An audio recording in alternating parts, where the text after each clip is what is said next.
ఉన్నటువంటి ప్రతిపాదనలు మనలో ప్యానెల్లో ఉన్నటువంటి సభ్యులు చెప్పడం జరిగింది. సో కేంద్రం వాటికి ప్రాధాన్యత ఎంతవరకు ఇచ్చేటువంటి అవకాశం ఉందంటారు? ఖచ్చితంగా సిరాజ్ గారు, మీకు, నారాయణరావు గారికి, బాలగురు గారికి, అట్లాగే రామచంద్రరావు గారికి మెగా న్యూస్ ప్రేక్షకుల నమస్కారం. నేనైతే మనకు నారాయణరావు గారితో ఏకీవిస్తున్నాను. అంటే పెద్దగా వెసులుబాట్లు ఏమి ఉండవు ఈ బడ్జెట్ లో. అడగంది అమ్మాయినే పెట్టదని ఉన్నది కానీ అడగలేదు కదా అంటున్నాను. వాళ్ళు కూడా ఈసారి పార్లమెంటు సభ్యులతో సమావేశం నిర్వహించలేదు కేంద్ర ప్రభుత్వం. ఎప్పుడు కూడా పార్లమెంట్ సమావేశం నిర్వహించి వాళ్ళ కోరికలు వాళ్ళ మంచి చెడు చేస్తారు. సరే, ముఖ్యమంత్రులు వెళ్ళొచ్చారు బడ్జెట్ కంటే ముందు, కానీ అట్లా కాకుండా ఫార్మల్ గా జరిగే సమావేశాలు ఈసారి జరగలేదు. ఒకటి. రెండోది, నిన్నే ఆర్థిక సర్వే రిలీజ్ చేశారు. నేను గౌడ్ గారితో ఏకీవిస్తున్నాను. ఆర్థిక సర్వేలో స్పష్టంగా పేదలు మరింత పేదలు అవుతున్నారు, పెద్దలు మరింత పెద్దలు అవుతున్నారు. 1% మన సంపద 1% సంపన్నుల దగ్గరనే మొత్తం 45-50% సంపద కేంద్రీకృతమైందని మనకు అర్థమవుతుంది. ఇది ఇప్పుడు మొదలైంది కాదు. గతంలో యూపీఏ గవర్నమెంట్ అదే జరిగింది. ఇప్పుడు కొత్తగా ఈ 12 ఏళ్ళుగా అదే జరుగుతుంది. కార్పొరేట్ ట్యాక్స్ విషయంలో నేను నారాయణ గారితో ఏకీభవిస్తుంది. నేను ఏమంటున్నానంటే, సంపద పన్నులు కూడా వేయాల్సిన అవసరం ఉంది కదా. ఇప్పటికే మొన్న దావోస్ సదస్సులో చూస్తుంటే మీకు డైరెక్ట్ గా సంపన్నులే వచ్చి మా మీద ట్యాక్స్ వేయండి అని కోరారు కదా. ఎక్కువ సంపద, కేంద్రీకృతమైన సంపద నుంచి కొంత ఇస్తామని అంటున్నారు కదా. అదొకటి ఉన్నది. ఇవాళ ఈ ఆర్థిక బడ్జెట్ దీని మీద చూసుకుంటే నాకు 2 తెలుగు రాష్ట్రాల్లో చూసుకుంటే కోరికలు చాలా ఉన్నాయి. లిస్ట్ పెద్దదే. కానీ గత 10 ఏళ్ళుగా ఏం చేస్తుంది గవర్నమెంట్ వచ్చినాక, 12 ఏళ్ళుగా ఏం చేస్తుంది అంటే పెద్దగా ఏం చేసింది లేదు. మనకు డబుల్ ఇంజన్ సర్కార్ని పేరైనా గురుస్వామి గారు ఏకీభవించకపోవచ్చు, కానీ ఎందుకంటే వాళ్ళ కూటమి ప్రభుత్వంలో ఉన్నారు. కానీ అప్పుడైనా ఇప్పుడైనా పెద్దగా మనకు ఆంధ్రప్రదేశ్కి ఒరిగింది ఏమి లేదంటున్నాను. ఇవాళ మనకు అమరావతి కట్టుకోవడానికి ఇప్పటికి కూడా గ్రాంట్ ఇవ్వాల్సిన ప్రభుత్వం అప్పులు తీసుకోమంటుంది. సరే, పోలవరం జాతీయ ప్రాజెక్టు కనుక మనకు అప్పటి నుంచి ఉన్నది కనుక దానికి వీళ్ళు ఖర్చు పెడితే అది ఇస్తున్నారు. కానీ దుగ్గరాజపట్నం పోర్టు సంగతి ఏంటి, రామయ్యపట్నం పోర్టు సంగతి ఏంటి? ఇవాళ కడప ఉక్కు కర్మాగారం అయితే నేను 10 వ్యాసాలు రాసిన, 5వసారి 6వసారి వాళ్ళ శంకుస్థాపన చేసుకుంటూ పోతున్నారు. ఏమైంది?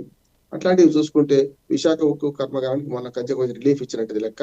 అది ప్రైవేటీకరణ చేయకుండా ఉంటే మంచిది అంటున్నాను. ఇవన్నీ చూసుకుంటే మనకు అర్థమవుతుంది ఏంటంటే ఆంధ్రప్రదేశ్ కు పేరుకు మాత్రమే ఆ నిధులు అందిస్తున్నట్టుంది, కానీ అసలు వచ్చేవి తక్కువ వస్తున్నాయి అనేది. తెలంగాణకైతే ఆనాడు కేసీఆర్ గారు ఉన్నప్పుడు మొదటి 5 ఏళ్ళు కేంద్ర ప్రభుత్వంతో అన్ని రకాలుగా అంటగాగారు. అంతేందుకు మొన్న వైసీపీ కూడా ఆంధ్రప్రదేశ్ రాష్ట్రం నుంచి కూడా జగన్మోహన్ రెడ్డి గారు ఏది చెప్తారు విన్నారు కదా. అసలు నిజంగా ఏంటంటే ఆంధ్రప్రదేశ్ పరిస్థితి ఏంటంటే అటు ప్రతిపక్షాలు అధికార పక్షం అన్ని కలిసి ఎన్డీఏ కూటమికి మద్దతు చేసినాయి కదా, ప్రతి దానిలో బిల్లులో మద్దతు చేసినాయి కదా. మరి అక్కడ ఏం కారలే. ఇక్కడ కూడా కేసీఆర్ గారు మొదటి 5 ఏళ్లలో, తర్వాత 2వసారి ఎన్నికైనప్పుడు కొంత విభేదించినా కూడా మరి ఇప్పుడు కేంద్ర ప్రభుత్వంతో సఖ్యతగా ఉంటా బడాబాయ్ చోటాబాయ్ అని చెప్పి రేవంత్ రెడ్డి గారు కూడా తిరుగుతున్నారు కదా. ఇంతకుముందు మన నారాయణ గారు చెప్పినట్టు రీజనల్ లింక్ ఒకటే కాదు, మెట్రో సంగతి చూడండి. దేశంలో ఢిల్లీ తర్వాత మన 2వ మెట్రో అతి విస్తీర్ణ పెద్దది ఉండే ఒకనాడు 10 ఏళ్ల కింద చూసుకుంటే. 2008లో మనం చూసుకుంటే ఇది మన 2012 గల పూర్తి అయితే 72 కిలోమీటర్లతోని మెట్రో మొదలైంది. కానీ ఏమైంది? 69కి ఆగిపోయింది.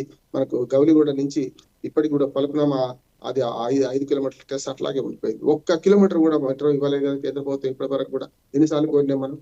అట్లానే చిన్న చిన్న కోరికలు కూడా, ఉదాహరణకు కంటోన్మెంట్ భూములు కూడా స్వాధీనం చేయడానికి ఏళ్ల తరబడి తాత్సారం చేస్తుంది. చూస్తున్నాం కదా. మలకలగిరి ఉంటది, కంటోన్మెంట్ భూములు స్వాధీనం చేయరు, మెట్రో విస్తరణకు ఉండదు. అట్లానే రీజనల్ లింక్ రోడ్డు ఉత్తర భాగం మంజూరై నెంబర్ వచ్చి 10 ఏళ్ళుగా వస్తుంది. సరిగ్గా 2016లో మొదలైన 17 మంది మనకు టైం అది ఇచ్చింది కూడా. 8 ఏళ్ల క్రితమే ఉత్తర మన రీజనల్ లింక్ రోడ్ మంజూరయ్యి నెంబర్ ఇచ్చారు. ఇప్పటికి ఎందుకు కాలేదు? రాష్ట్ర ప్రభుత్వం 90% భూసేకరణ చేసింది. అట్లాగే దక్షిణ భాగానికి వచ్చే రేవంత్ రెడ్డి గారు తప్పేందంటే మేమే చేసుకుంటామని ఒకసారి, కాదు కేంద్ర ప్రభుత్వం చేయాలని ఒకసారి, రెండు మాటలు మార్చారు. దానివల్ల కొంత నష్టం జరిగింది. అయినా సరే రీజనల్ లింక్ రోడ్ ప్రాధాన్యత ఉంటుంది అంటున్నారు. యూపీఏ 2 గవర్నమెంట్ లోనే ఒక రంగం చెప్పాలని మన హైదరాబాద్ హెచ్ఎండిఏ చేసింది, లేకుంటే జిహెచ్ఎంసీ చేసింది. కానీ మనకు ఔటర్ రింగ్ రోడ్ ఎంత ప్రయోజనకరంగా ఉంది. ఇంకొక 10 ఏళ్లలో బంపర్ టు బంపర్ సిరాజ్ మనకు ట్రాఫిక్ పెరిగే అవకాశం ఉంది అంటున్నాను. అట్లాగే ఇప్పుడు ఔటర్ రింగ్ రోడ్ ఎట్లా గేమ్ చేంజర్ అయిందో రేపు రీజనల్ రింగ్ రోడ్ కూడా అట్లా గేమ్ చేంజర్ అవుతుంటారు. ఇది సరే, మనకు వరంగల్ కోచ్ ఫ్యాక్టరీ కొంత మొదలు పెట్టారు, కొంత చేయాల్సి ఉన్నది. అట్లాగే మనకు బయ్యారం ఉక్కు కర్మాగారం సంగతి ఏంది? విభజన హామీలో ఉంది కదా. ఆడ కడపేటలో ఇది అట్లే ఉంది కదా, లేదు కదా. సరే, గిరిజన విశ్వవిద్యాలయం ఏదో రాజకీయంగా మంచి చోటు భూమి సేకరించిన తర్వాత మొదలైంది, నడుస్తున్నది అంటున్నారు. ఇప్పటికీ 16 కోరికలలో ఒక్కటి కూడా, 16 కోరికలు అంటే 16 నడుస్తూనే ఉన్నాయి. రైల్వే వ్యవస్థ చూసుకోండి, తెలంగాణ ఆంధ్రప్రదేశ్ రెండిట్లో ఎక్కడ వేసిన పోకలు అక్కడనే ఉంటుంది కదా. ఇప్పుడు నడికోడి కాళహస్తి లైన్ ఎప్పుడు మొదలైంది, ఇప్పటికి ఎందుకు పూర్తి అవ్వలేదు? ఆల్టర్నేట్ రైల్వే లైన్ కదా అంటున్నాడు. రైల్వేలలో కూడా మనం భౌగోళికంగా మధ్య నుండి కూడా దక్షిణ భారతదేశానికి ఉత్తర భారతదేశానికి ఉభయ తెలుగు రాష్ట్రాల మధ్యన ఉండి కూడా రైల్వేలకు చేసిన మేలు ఏమిటి? రైల్వే బడ్జెట్ తీసుకుపోయి వేరే కలపడం వల్ల ఏంటంటే పెండా బెల్లం కలిపినట్టే అంటున్నాడు. రైల్వే బడ్జెట్ వేరు ఉంటే మనకి ఏదో వచ్చింది తెలిసేది. ఇప్పుడు అది లేదు కదా, మొత్తం బడ్జెట్ లో కలిపేశారు. ఇవాళ రైల్వే బడ్జెట్ విషయానికి వస్తే కూడా ఒకనాడు బ్రిటిష్ కాలంలో 54,000 కిలోమీటర్లు వాళ్ళే వేసిపోయారు. నిజాం రైల్వేస్ తో సహా చూసుకుంటే పాతది 54,000 కిలోమీటర్లు ఉంటే మహా అయితే ఇంకో 13,000 కిలోమీటర్లు పెంచి 69,000 కిలోమీటర్లు ఉండేది. అంటే సింగిల్ లైన్ చెప్పేది, డబుల్ లైన్, త్రిబుల్ లైన్ చాలా చేసింది, కానీ అది కాకుండా చెప్తున్నాను నేను. ఇవాళ ఘనంగా చెప్పుకుంటున్నాం, కానీ రైల్వేలో కూడా అభివృద్ధి శూన్యం అంటారు. మన తెలంగాణ తెలుగు రాష్ట్రాలు రెండింటికి కూడా గతంలో ప్రపోజల్స్ అట్లాగే ఉన్నాయి.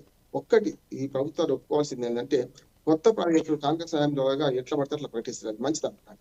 కొత్త ప్రాజెక్టు ప్రకటించడం, మనం ఎక్కాల్సిన రైలు జీవితకాలం లేట్ అన్నట్టు మొత్తం అంతా సాగదీయడం కాకుండా కొత్త ప్రాజెక్టు మొదలు పెట్టకుండా పాతవి చేస్తానని మంచిది అంటున్నాడు. అది అది దానికి బడ్జెట్ కేటాయింపులో కొంత న్యాయం జరుగుతుంది అంటున్నాను నేను. అవి కావాల్సి ఉన్నది. ఇప్పుడు ప్రధానంగా తెలంగాణ, ఆంధ్రప్రదేశ్ రాష్ట్రాలకు, తెలుగు రాష్ట్రాలకు నేను కోరుకుంది ఏంటంటే, ఒకటి అమరావతి నిర్మాణానికి డబ్బులు ఇవ్వాలి. ఉత్తరాదిపట్నం, రామాయపట్నం పోర్టులకు పూర్తి స్థాయిలో సహాయం చేయాలి. అట్లాగే కడప కేటాయించే ప్రయత్నం చేయాలి.